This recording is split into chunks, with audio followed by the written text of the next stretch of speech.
Hi everyone, I'm Farrah Reyno with today's Magnolia Minute in Natchitoches, Louisiana's oldest city. As part of our Tricentennial celebration this year, we held a songwriters competition in hopes of producing a music CD to represent our city.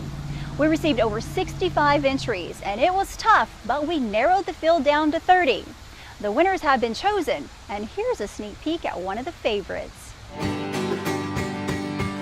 A handful of meat pie and a glass of sweet tea, but there's no other place I'd rather be. Yeah.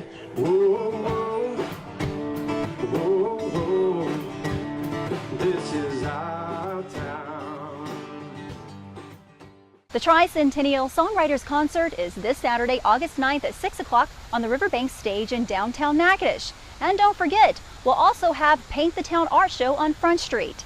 So I've just given you 2 reasons why you need to visit Natchitoches this weekend. If you'd like some more information about these events and others, you know where to find it, natchitoches.com.